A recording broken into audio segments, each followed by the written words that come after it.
Hello students, welcome back to my YouTube channel English Classes by Subodh Sir. Dear students, आज की इस class में मैं आपको फ्यूचर टेंस की चर्चा करने जा रहा हूँ और फ्यूचर टेंस में स्पेशली मैं फ्यूचर टेंस का फर्स्ट पार्ट में आपको डिस्कस करूँगा। लेकिन फ्यूचर टेंस की चर्चा करने से पहले मैं आपको ये कह देना चाहता हूँ कि फ्यूचर एक ऐसा टेंस है जिसको कि एक्सप्रेस करने के लिए, दर्शाने के लिए अनेक तरह से अनेक रास्ते हैं। जैसे कि उनमें से आप देखिए कौन कौन से रास्ते हैं जिसके द्वारा हम फ्यूचर टेंस को हम एक्सप्रेस करते हैं। तो पहला एक्सप्रेशन में आपका सिंपल फ्यूचर टेंस आ जाता है। दूसरा आपका गोइंग टू फॉर्म आ जाता है, गोइंग टू फॉर्म आ जाता है। गोइंग टू फॉर्म के द्वारा भी हम फ्यूचर टाइम टेंस को हम एक्सप्रेस कर सकते हैं। इसके बाद आप ये देखें कि अगर सिंपल प्रेजेंट टेंस है तो सिंपल प्रेजेंट टेंस से भी हम फ्यूचर को एक्सप्रेस कर सकते हैं, है ना। सिंपल प्रेजेंट टेंस से भी हम फ्यूचर को एक्सप्रेस कर सकते हैं। इसके बाद हम प्रेजेंट कंटिन्यूअस से भी, प्रेजेंट कंटिन्यूअस टेंस से भी हम फ्यूचर को एक्सप्रेस कर सकते हैं, दर्शा सकते हैं। तो मैंने जैसा कि कहा कि फ्यूचर को दर्शाने के लिए अनेक वेज है। There are several ways to express future tense in English.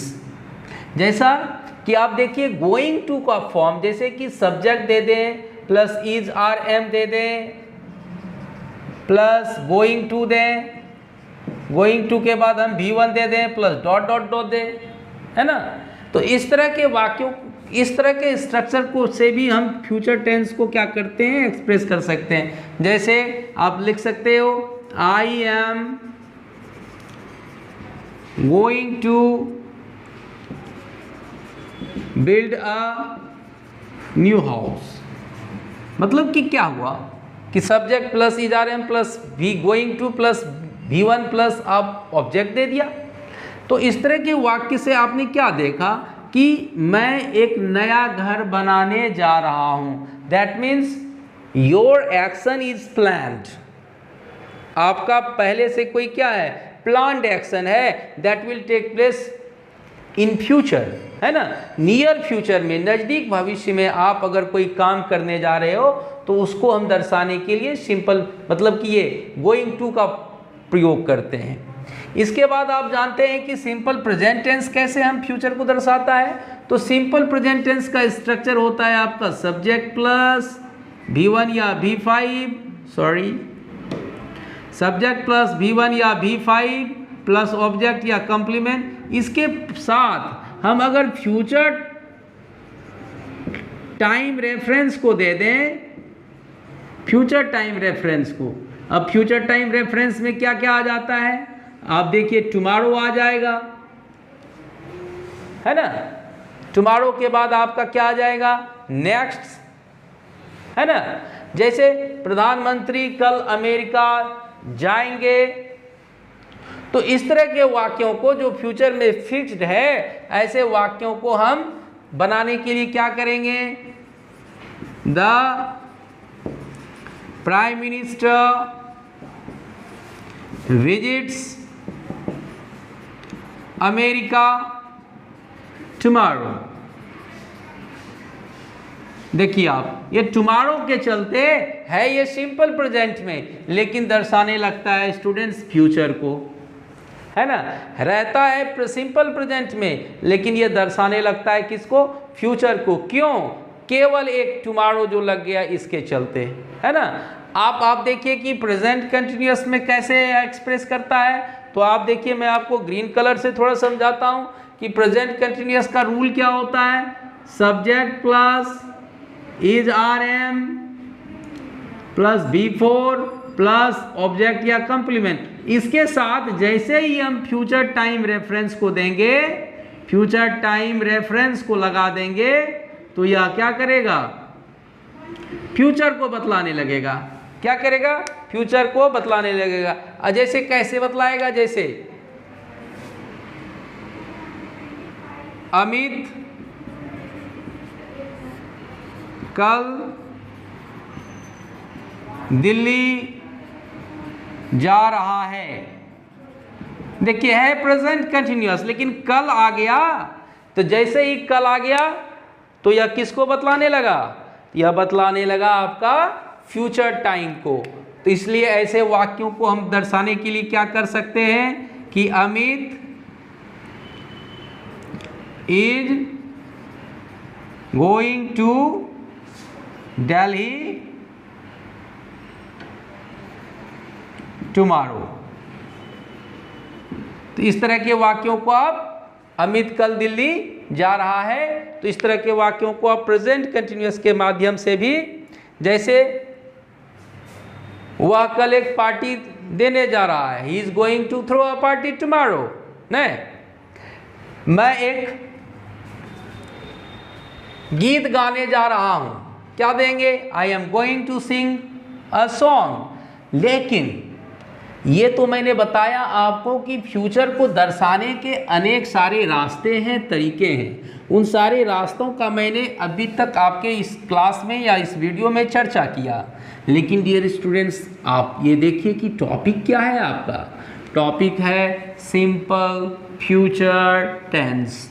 तो सिंपल फ्यूचर टेंस को हम यहाँ पर डिस्कस करने जा रहे हैं, और सिंपल फ्यूचर टेंस को आप डिटेल से समझेंगे इस वीडियो में, ताकि आपको कोई भी कंफ्यूजन सिंपल प्रेजेंट टेंस से संबंधित आपके माइंड में नहीं रहे और आपका कंसेप्ट बिल्कुल क्लियर हो। तो सबसे पहले हम किसका क्या लिखेंगे? डेफिनेशन लिखेंगे। किसका? सिंपल फ्यूचर टेंस का। तो चलिए शुरू करते हैं। आप भी मेरे साथ शुरू हो जाइए। The simple future tense, the simple future tense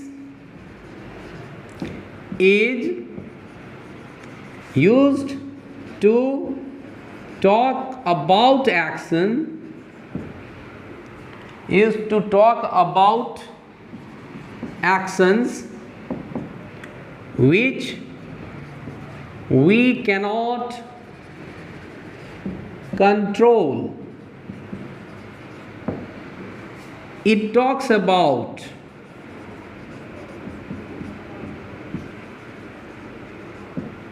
the future as fact। एक तो मैंने आपको एक डेफिनेशन आपको लिखा डियर स्टूडेंट्स। क्या लिखा मैंने? देखिए, the simple future tense is used to talk about actions. ऐसे एक्शन को दर्शाने के लिए इसका प्रयोग किया जाता है जिसको हम कंट्रोल नहीं कर सकते हैं। क्या कर सकते हैं? कंट्रोल नहीं कर सकते हैं। जैसे अगर हम कहें एक कंचन नाम की एक लड़की है और अगले साल वह 16 साल की हो जाएगी, तो क्या आप चाह के भी उसको रोक लेंगे कि वह 16 साल की नहीं हो? बिल्कुल नहीं रोक सकते हैं। जैसे मान लिया जाए कि आज 24 दिसंबर है और कल 25 दिसंबर को क्रिसमस है, तो क्या हम चाह के भी रोक लेंगे कि 25 दिसंबर को क्रिसमस होगी, इसको हम रोक लेंगे? क्या नहीं रोक सकते हैं। तो स्पेशली ऐसे वाक्य, ऐसे एक्शन जिसको हम कंट्रोल नहीं कर सकते हैं और फ्यूचर को हम फैक्ट के रूप में, एक सत्य के रूप में वहाँ पर हम क्या करते हैं? प्रदर्शित करते हैं। एक तो ये डेफिनेशन है हो गया आपका। सेकेंड डेफिनेशन आप देखिएगा कि बहुत सारे लोग ऐसे भी बताते हैं कि the simple future tense, the simple future tense is used to talk about actions which will take place in the future time।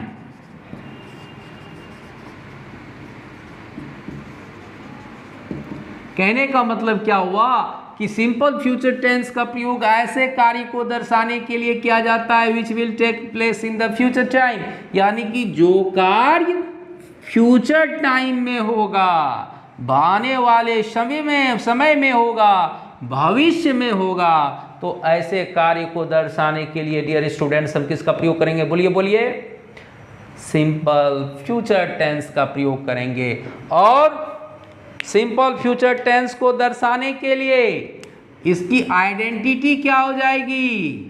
Identity क्या हो जाएगी? कैसे पहचानेंगे कि यह वाक्य सिंपल फ्यूचर टेंस का है? तो थोड़ा सा ध्यान दीजिएगा, है ना। सिंपल फ्यूचर टेंस में अगर वाक्य रहेगा तो इसको पहचानने का तरीका रहेगा कि वाक्य के अंत में रहेगा गा, गे, गी, इसके अलावा कुछ नहीं रहेगा। ये 3 सूत्र को आप ध्यान में रखिएगा कि वाक्य के अंत में क्या रहेगा? गा, गे, गी। ये 3 चीज़ों को अगर आप ध्यान में रखेंगे, इस गा, गे, गी को, तो आपका सिंपल फ्यूचर का सारा पहचानने का जो कंफ्यूजन है वो आपको दूर हो जाएगा। 1-2 एग्जाम्पल के माध्यम से भी आप देखें कि किस तरह से एक तो एक्शन को कंट्रोल नहीं कर सकते हैं उसके लिए प्रयोग किया जाता है, और दूसरा देखें कि इसका प्रयोग फ्यूचर टेंस, फ्यूचर एक्शन के लिए कैसे किया जाता है। जैसे आप एग्जाम्पल देखें, वह कल दिल्ली जाएगा,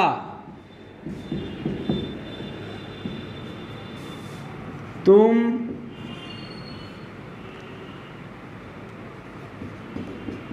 अगले महीने अपना जन्मदिन मनाओगे।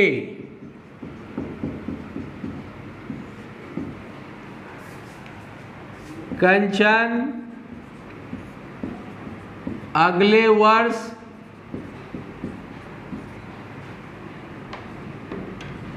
16 वर्ष की हो जाएगी।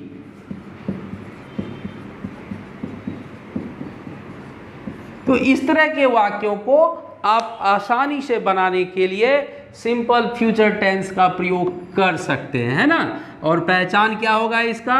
वाक्य के अंत में रहता है गा, गे और गी। अगर आप इतना चीज़ को समझ गए हैं तो आपको और भी आसानी से मैं समझाता हूँ कि स्ट्रक्चर क्या होगा, what will be the structure of such types of sentence. तो स्ट्रक्चर को समझने के लिए आप क्या करेंगे? स्ट्रक्चर को समझने के लिए सबसे पहले आप लिखिएगा यहाँ पर स्ट्रक्चर। आप अपने कॉपी में भी नोट कीजिए, बहुत आसान है। सब्जेक्ट देंगे, या तो शैल या विल देंगे। उसके बाद हम क्या करेंगे? V1 देंगे। उसके बाद ऑब्जेक्ट या कंप्लीमेंट देंगे। एक चीज़ ध्यान देना होगा कि मेरे वीडियो को सभी तरह के स्टूडेंट्स देखते हैं, चाहे वो इंग्लिश मीडियम के हो, चाहे हिंदी मीडियम को, चाहे किसी भी बोर्ड्स के हो, चाहे कंपटीशन के हो। इसलिए मैं छोटी सी छोटी बातों को भी बताना और बड़ी सी बड़ी बातों को भी बताना नहीं भूलता हूँ अपने वीडियो में, है ना। तो देखिए, सेल का प्रयोग आप आई और वी के साथ कर सकते हो, और विल का प्रयोग आप जितना भी रेस्ट बच गया उसके साथ आप विल का प्रयोग कर सकते हो। लेकिन आजकल विल का भी प्रयोग आई और वी के साथ धड़ल्ले से किया जाता है ना। थोड़ा सा स्पेशल केसेस में हम करते हैं। अब आप देखें कि एग्जाम्पल्स कैसे हम बनाएंगे। वह कल दिल्ली जाएगा, तो वह के लिए हम ही यूज करेंगे, he will go to Delhi. अब कल के लिए क्या यूज करेंगे? फ्यूचर टाइम रेफरेंस में टुमारो। जैसे तुम अगले वर्ष अपना जन्मदिन मनाओगे, अगले महीने अपना जन्मदिन मनाओगे, तो you will celebrate your birthday next month. Kanchan अगले वर्ष 16 वर्ष की हो जाएगी। क्या लिखेंगे? Kanchan will be 16 next year. और भी आप एग्जाम्पल्स को देख सकते हैं, जैसे पम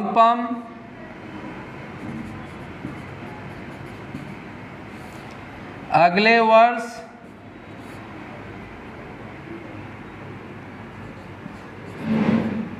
एक नया व्यापार शुरू करेगी। तो इस तरह के वाक्यों को भी हम बना सकते हैं इंग्लिश में। तो सब्जेक्ट हो गया आपका क्या, पम will start a new business next year. So dear students, this video is about the full concept of future tense और सिंपल फ्यूचर टेंस, है ना। मुझे उम्मीद है कि आप मेरे वीडियो को अंत तक देखने के बाद मेरे चैनल को ज़रूर से ज़रूर सब्सक्राइब करेंगे और मेरे वीडियो को लाइक और शेयर करना तो बिल्कुल नहीं भूलेंगे, है ना। चलिए ठीक।